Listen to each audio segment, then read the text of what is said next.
ரத்தம் வாந்தி வந்துட்டு இருக்காங்க, பிளாக் மேஜிக் பண்ணிட்டு இருக்காங்க.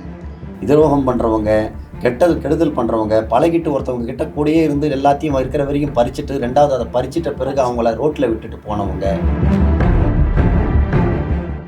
விஜய் அவர்களுடைய நெற்றியில பாத்தீங்க அப்படின்னா கருப்பு மை மாதிரி ஒரு விஷயம் வந்து இருக்கு. இன்னும் வந்து குறிப்பா அவர் ஆன்மீகத்தையும் ஜோதிடத்தையும் நம்பக்கூடிய ஒரு ஆளா இருக்கிறாங்க அப்படின்னு வந்து சொல்லப்படுது. கண்டிப்பாம்மா, பல விஷயங்கள் இதை நான் வெளியே சொல்ல முடியாத விஷயங்கள். இது வந்து நான் சொன்னேன்னாக்கா இது கொஞ்சம் பிரச்சனையா இருக்கும். பாதிக்கப்பட்டவர்கள் என்ன கேட்டாலும் ஜின் செய்யும் சொல்றீங்க. ஒரு பெண்ணை பாலியல் வன்புணர்வுல சீண்டக்கூடிய ஒரு நபர் வந்து நான் வந்து சுதந்திரமா திரியணும் அப்படின்னு சொல்றவன் உங்களுக்கு தெரியாது, அவன் சொல்றதை தானே நீங்க செய்வீங்க. அது தவறு. கண்டிப்பா இங்க என்னென்ன கேஸ் எடுக்கணும், எது செய்யக்கூடாதுன்னு ஜின்னு உத்தரவு கொடுத்தாதான். ஏன்னா செய்யறது தான் நான் பார்வைக்கு பண்றதெல்லாம் எல்லா வேலையும் ஜின்கள் தான் செய்யறது. ஒருத்தவங்களை நம்ம ஏதாவது செய்யணும், கடவுளையே நிறுத்துவேன். ஒரு கடவுளையே கூட கட்டு போட்டு நிறுத்தணும், அவன் தான் மாந்திரிகவாதி. நம்ம வேலையில் இங்கே வந்து தவறு அது இதுன்னெலாம் பார்க்கறதுக்காக எங்களுக்கு இந்த வேலைக்காக நாங்கள் வரல. மற்றவங்கெல்லாம் மறைச்சி பேசுவாங்க, நான் அப்படி கிடையாது.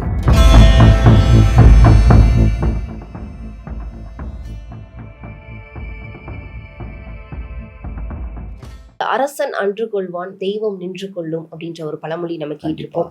ஜின் வந்து என்ன செய்யும் அந்த இடத்துல? அது அரசனும் கிடையாது, இது தெய்வமும் கிடையாது. ஏன்னா இது முற்றிலும் வேறுபட்டது அப்படின்னு சொல்லும்போது என்ன நமக்கு கேட்கறமோ, உங்களுக்கு என்ன செய்ய சொல்றோமோ, பாதிக்கப்பட்டவங்க என்ன கேட்டாலும் கண்டிப்பா செய்யும். சரிங்க சார், பாதிக்கப்பட்டவர்கள் என்ன கேட்டாலும் ஜின் செய்யும் சொல்றீங்க. ஒரு பெண்ணை பாலியல் வன்புணர்வுல சீண்டக்கூடிய ஒரு நபர் வந்து இந்த கேஸ்ல நான் ஈடுபட்டிருக்கேன், இந்த கேஸ்ல இருந்து எனக்கு விடுப்பு வேணும், நான் வந்து சுதந்திரமா திரியணும் அப்படின்னு சொல்றவன் உங்களுக்கு தெரியாது. அவனுக்கு மறைமுகமா அவன் மேல வந்து பல கேஸுகள் இருக்கலாம், பல குற்றங்கள் இருக்கலாம். இதை தெரியாம ஒருத்தன் வந்து உங்ககிட்ட சொல்லும் போது அவன் சொல்றதை தானே நீங்க செய்வீங்க. அது தவறு. கண்டிப்பா இங்க மாந்திரிக ரிலேட்டட தவிர மத்ததெல்லாம் வெளியே கேஸ், அந்த கேஸ் எல்லாம் நான் எடுக்க மாட்டேம்மா. இல்ல அது உங்களுக்கு தெரியாத பட்சத்துல நீங்க என்ன பண்ணுவீங்கன்னு நான் கேட்கறேன். இல்ல அந்த மாதிரி கேஸுக்கெல்லாம் வந்து நம்மளே எடுத்து செய்தா கூட ஜின்னு ஒத்துக்காது, எங்களுக்கு உத்தரவு கொடுக்கும். அது என்ன பண்ணணும், ஆள்காட்டி வரல எனக்கு ஆடும், அப்பயே முடியாதுன்னு சொல்லி திருப்பி அனுப்பிடுவோம். என்னென்ன கேஸ் எடுக்கணும், எது செய்யக்கூடாதுன்னு ஜின்னு உத்தரவு கொடுத்தாதான். ஏன்னா செய்யறது தான் நான் பார்வைக்கு பண்றதெல்லாம் எல்லா வேலையும் ஜின்கள் தான் செய்யறது. அதனால எந்த ஒரு பயமும் இல்ல. இப்போ ஒருத்தவங்க வந்து உங்ககிட்ட பண்ணும்போது அவர்கள் நல்லவர்களா, நல்லதுக்காக கண்டிப்பா உள்ள வரும்போதே நீ எதுக்காக வந்த, எதுக்காக வர, ஏன் வர, நல்லவனா கட்டணும் அத்தனையுமே எங்களுக்கு காட்டிடும். அது என்ன பண்ணணும்னு எங்களுக்கு உத்தரவும் கொடுக்கும். அதே மாதிரி நாங்கள் இப்போ இல்லை அப்புறம் வாங்கன்னு தட்டி கழிச்சிருவோம், இல்லை வேற ஏதாச்சும் காரணங்கள் சொல்லி விட்டுடுவோம். நல்லவங்களா இருந்தா கண்டிப்பா இந்த மாதிரியான விஷயங்கள் நீங்க இப்ப இருக்கக்கூடிய இந்த 30 ஆண்டு கால அனுபவத்துல இந்த மாதிரி நடந்திருக்கா? நிறைய. எங்களுடைய சர்வீஸ்ல என்ன சொல்றது, ஒரு போலீஸ் ஸ்டேஷனுக்கு போற கேஸ், ஒரு வக்கீல் கிட்ட போற கேஸ் விட அதிகமான பர்சனல் விஷயங்கள்லாம் எங்க கிட்ட தான் வரும். நிறைய மக்கள் உங்களை சந்திக்க வராங்க இல்லையா, அவங்க இந்த தப்பை இனிமேல் நம்ம செஞ்சுட்டு இந்த இடத்துக்கு போனா நமக்கு தான் வந்து திரும்பும் அப்படின்னு மக்கள் புரியும்படியா ஏதாவது ஒரு உதாரணம் சொல்லுங்க. ஒண்ணும் இல்லை. இப்போ உதாரணத்துக்கு வந்து ஒரு சொந்த வீட்டிலேயே வந்து சொந்தமாக வளர்த்த ஒரே இடத்துல அவங்களுக்கே அவன் தேவையில்லாத வேலை பண்ணி எல்லாருமே கொண்டுட்டான். செய்வன மூலியமாகவே தான் எல்லாருக்குமே செய்தது. அதே ஆள் வந்து இங்கே வந்து நின்று திரும்ப அவனுக்கு அந்த தாக்கங்கள், அங்கே செத்தவங்களோட இதெல்லாம் அவனுக்கு விடலை, சும்மா விடலை. வந்து கை காலெல்லாம் இசுத்துக்கிட்டு அந்த சொத்தும் கடைசியில் ஆள முடியல, எதுவுமே பண்ண முடியல. கடைசி நேரத்தில் காப்பாற்றன்னு சொல்லி வந்து விழுந்தாங்க. அன்னைக்கு நமக்கு தெரியுது, ஜின்னுக்கு தெரிஞ்சு உத்தரவு கொடுத்து நான் என்ன பண்ணிட்டேன், ஒரு மாதம் கழிச்சு வாங்கன்னு நம்ம உதாசனப்படுத்த முடியாது நேரடியாக. யார் வந்தாலும் இந்த தொழிலில் வந்து நம்ம காப்பாற்றி, வக்கீல் மாதிரி தான் நம்ம தொழிலும், நம்ம வந்து வரவங்களை காப்பாற்றிதான். அதே மாதிரி சொல்லிவிட்டோம். போயிட்டு ஒரு வாரம் கூட இல்லை, அங்கேருந்து அவர் கூட்டம் அந்த ஒரு தகவல்கிட்ட நம்மகிட்ட இருந்து வருது. யார் தீங்கு செய்தாலும் கண்டிப்பாக தண்டனை அனுபவிக்க தான் சொல்கிறோம். எவ்வளோ பேர் இதரோகம் பண்ணுறவங்க, கெடுதல் பண்ணுறவங்க, பழகிட்டு ஒருத்தவங்க கிட்ட கூடயே இருந்து எல்லாத்தையும் இருக்கிற வரைக்கும் பறிச்சுட்டு, ரெண்டாவது அதை பறிச்சிட்ட பிறகு அவங்கள ரோட்டில் விட்டுட்டு போனவங்க. என் ஆஃபீஸ்க்கு வந்து பார்த்தீங்கன்னாவே வெளியே எல்லாருமே பார்க்கலாம்.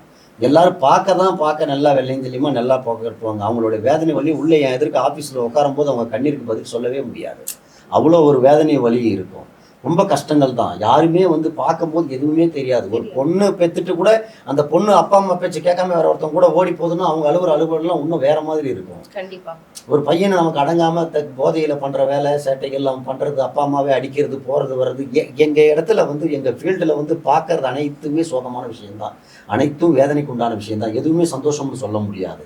எப்படி ஒரு பேஷண்ட் ஒரு அடிப்பட்ட ஒரு ஆக்சிடென்ட் ஆகி கை கால் உடைஞ்ச தூக்கிட்டு வராங்களோ அதே நிலைமையில தான் நாங்கள் பார்த்தாகணும். யாராக இருந்தாலும் அவங்களுடைய உள்ளத்தில் என்ன இருக்குது, அவங்க மனசில் என்ன இருக்குது, அதை தான் நாங்கள் பார்க்கணுமா ஒழிய மற்றபடி நீ நல்லவனா கெட்டவனா, நீமே திருந்தினா கெட்டவனா கூட இருக்கலாம், திறந்தனா அதெல்லாம் ஏற்றுக்கிட்டு தான் ஆகணும். நாங்கள் ஒரு தவறே செய்திருந்தா கூட இதுக்கு மேலே செய்ய மாட்டான்னு உத்தரவு தரான் இல்லையா, அதுதான் வேணும் எங்களுக்கு.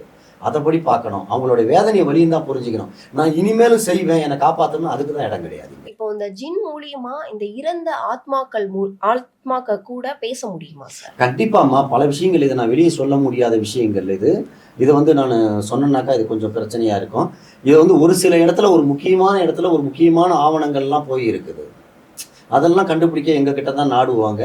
பல பேர் ஒருத்தவங்களுக்கு இறப்புக்காக ஒருத்தவங்களை அடித்து கொண்டுட்டா கூட அதுக்கு உண்டான எவிடன்ஸ் வேணும்னா கூட அதே இறந்த ஆத்மா கிட்டே பேசி நான் சொல்லியிருக்கிறேன், இந்த மாதிரி இருக்குது, இவனை அடித்து போட்ட இடம் இங்கே, இவன் இந்த ஒரு பொருள் அங்கே கிடக்கும் பாருங்களாம், அதெல்லாம் நாங்கள் நிறைய சொல்லியிருக்கிறோம். நிறைய என்ன சொல்கிறதுனா, இன்னைக்கு நம்ம காலகட்டத்துக்கு வந்து மக்கள் உள்ளே வரும்போதே அவங்க விவரமாக தான் வருவாங்க.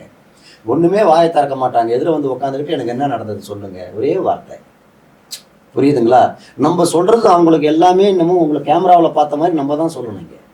இது நடக்குது, இதுக்காக தான் நீங்கள் வந்தீங்க, ஒரு பொருள் தொலைச்சிட்டிங்க, ஒரு பொண்ணுக்காக வந்திருக்கிறீங்க, இதுதான் விஷயம் நம்மளாக தான் சொல்கிற காலமாக இருக்குது. அவங்க எதுவும் வாயை திறக்க மாட்டாங்க. அப்பேற்பட்ட உலகம் இது. வர்றவங்களும் அவ்வளோ கிரிமினலாக தான் வருவாங்க. ரொம்ப ரொம்ப யோசிப்பாங்க. நம்ம யாரையுமே சாதாரணமாக எடை போட முடியாது. கண்டிப்பா. இப்போ இந்த அரசியல் ரீதியா இருக்கக்கூடியவர்கள் வந்து நிறைய வேலைகள் வந்து பண்ணுவாங்க. அந்த மாதிரி ஆட்கள் வந்து உங்களை சந்திச்சிருக்காங்க? கண்டிப்பா. அவங்க ஜெயிக்கிறதுக்காக கண்டிப்பா வருவாங்க தான். நான் மட்டும் இல்லை, பல ஜோதிடர்களை நாடி இன்னைக்கு போறாங்க, பல பரிகாரங்களை செய்யறாங்க. இன்னைக்கு நிறைய பேர் வந்து நிறைய கயிறு கட்டிட்டு இருக்கிறத பார்க்கலாம். பெரிய பெரிய அரசியல்வாதிகள் எல்லாம். ஏன் நானே பல பேருக்கு கட்டி விடுவேன், நானும் சொல்லுவேன் பரிகாரங்கள் செய்யணும்.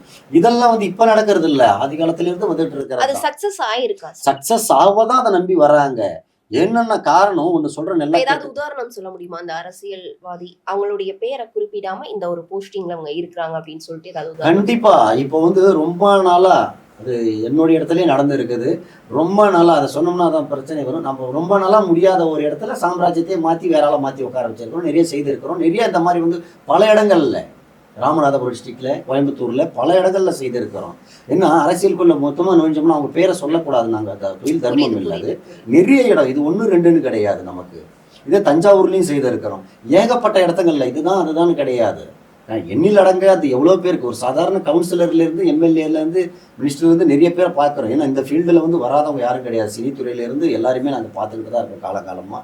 அத்தனையும் நாங்கள் வெளியே சொல்லக்கூடாது. சாதாரண ஒரு கூலிக்காரங்க வந்தால் கூட அந்த விஷயத்தை என்னன்னு நாங்கள் வெளியே பகிர்ந்துக்க கூடாது.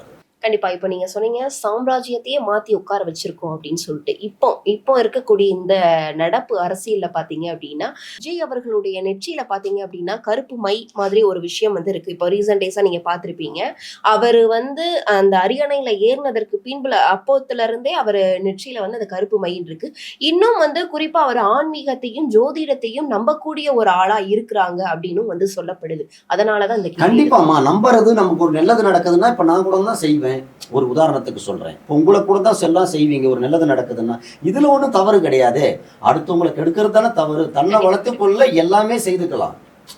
புரியுதுங்களா? மாந்திரிகம் என்றது நீங்க இதை ஒரு பரிகாரம் சும்மா ஒரு தலையை சுற்றி ஒரு எலுமிச்சம்பழம் போட்டா கூட அதுவும் ஒரு மாந்திரிகத்துல தான் சேரும். புரியுதுங்களா? ஒரு மந்திரங்கள் மாந்திரிகத்துல தான் போய் சேரும். ஒரு தலையை சுற்றி ஒரு முட்டையை உடைச்சா கூட அது ஒரு மாந்திரிகத்துல தான் சேரும். பூசணிக்காய் உடைக்கணும், காவு கொடுக்கணுன்றது கிடையாது. எல்லாமே மாந்திரிகத்தில் அடங்கும். அதே சமயம் வந்து அந்த பரிகாரங்கள் வரிசையில் தான் அது எல்லாமே வரும். அவங்க நல்லா இருக்க எல்லாமே செய்கிறாங்க. அதில் ஒன்றும் தவறு கிடையாது. செய்கிறாங்க, ஜெயிக்கிறாங்க. நம்புறவங்க ஜெயிப்பவங்க கண்டிப்பாக நல்லா இருப்பாங்க. கண்டிப்பா. ஏன்னா இந்த அரசியல் அப்படின்றது தமிழ்நாட்டிற்கு ரொம்பவே முக்கியம். ஏன்னா இப்ப தமிழ்நாட்டுல இப்போ ஆண்டிட்டு இருக்கக்கூடியவர்கள் வந்து மறுபடியும் வரணும் அப்படின்ற மாதிரியான விஷயங்கள் வந்து செய்யறதற்கு வாய்ப்பு இருக்கா? இது கண்டிப்பா அதெல்லாம் நம்ம பார்க்க முடியாதுமா. ஏன்னா நம்ம கிட்ட வரவங்கள தான் நான் சொல்ல முடியும். என்னுடைய கிளைண்ட்டுங்க என்னுடைய பிரச்சனை தான். ஏன்னா எங்கெங்கயோ போறதெல்லாம் நம்ம பார்க்க முடியாது. ஏன்னா என்னுடைய வேலையை தான் நான் பார்க்க நேரம் கரெக்டா இருக்குது. அதனால நான் மற்ற அரசியல் மற்றவங்க கதையை நான் எப்பவுமே யாரையுமே இழுக்க மாட்டேன். ஏன்னா நம்ம வேலை என்ன, காலையில் 5 மணிக்கு என் ஆஃபீஸில் உட்காந்தா நைட்டு 10 மணி ஆகுது நான் வீட்டுக்கு போகிறதுக்கு. அந்த 11 1 மணி கூட ஆகிடுது. நம்ம கிட்ட வரவங்கள தான் நம்ம சொல்ல முடியுமா தவிர மற்றவங்க நாளைக்கு என்ன நடக்குது அவங்க என்ன பண்ணுறது பார்க்குறதுலாம் நமக்கு வேலை கிடையாது. இப்போ எதிர்கட்சியா இருக்கக்கூடியவர்கள் வந்து உங்களை சந்திச்சிருக்காங்களா சார்? இதில் வந்து காலங்கட்சி எதிர்கட்சி அது இதெல்லாம் நாங்கள் பார்க்கல. எனக்கு எல்லா கட்சியும் ஒன்று தான். சரிங்களா? எல்லாரும் யார் வந்தாலும் என்னுடைய கிளைண்டாக தான் நான் பார்ப்பேன். எல்லாருமே 4 தரப்பும் என்கிட்ட வருவாங்க. ஒரு மருத்துவமனைக்கு எப்படி போகிறாங்களோ அதே மாதிரி தான் எங்ககிட்ட. சரிங்களா? ஒரு உடம்பு சரியில்லைன்னு தான் வருவாங்க, ஒரு பிள்ளை குட்டி சரியில்லைன்னு வருவாங்க, ஒரு குடும்பத்தில் ஒரு கஷ்டம்னு வருவாங்க. நீங்களுக்கு கட்சி வேறுபாடு எங்களுக்கு அதெல்லாம் எனக்கு கிடையாது. எல்லாருமே ஒண்ணுதான். முன்னாள் முதலமைச்சராக இருந்த ஜெயலலிதா அவர்களை வந்து அவர்களுடைய இறப்புக்கு பின்பு வந்து பெரிய ஒரு விஷயம் இருக்குது, அந்த ராஜ்யத்தையே இன்னொரு பெண் ஆளணும் அப்படின்ற மாதிரியான ஒரு விஷயங்கள்லாம் இருக்குது அப்படின்னு வந்து பல விஷயங்கள் வந்து சோசியல் மீடியால வந்து உலா வந்ததை கண்டிப்பா உங்களுக்கும் வந்து தெரிஞ்சிருக்கும். அதனாலதான் இந்த கேள்வி. கண்டிப்பா அதெல்லாம் எதுவும் கிடையாதுமா. அப்படி நினைச்சிருந்தாக்கா அதே இதுல யாராவது வந்தாங்களா? இல்லையே. இன்னைக்கு யாரும் நினைச்சு பார்க்காதது இன்னைக்கு வந்திருக்கிறாங்க. அந்த மாதிரி எல்லாம் எதுவுமே எடுத்து மக்களா நம்ம குழப்பி விடக்கூடாது, நமக்கு யாருக்கும் இது பண்ணக்கூடாது. இன்னைக்கு என்ன நடக்குதோ சாத்தியமோ அதை தான் நம்ம பேசணும். நாளைக்கு என்ன நடக்குது, நல்லது நடக்கணும், அதுதான் நம்ம சிந்திக்கணும். எல்லாருக்கும் நல்லது தான் நம்ம சொல்லணும், நல்லது தான் செய்யணும். யாரையும் நம்ம பிரிவினை இருக்கக்கூடாது.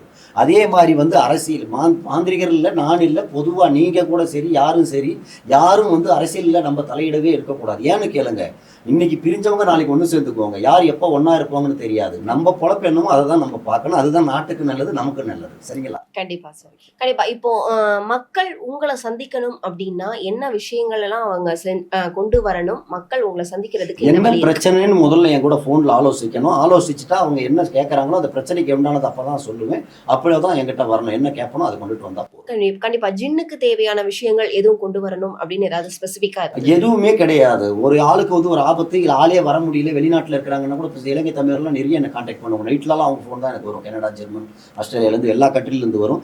வரணும்னு அவசியம் இல்லை. நான் கேட்குற பேர் அந்த டேட்டா எல்லாமே கேட்பேன். கேட்குறத அவங்க எனக்கு வாட்ஸ்அப்பில் அனுப்புவாங்க.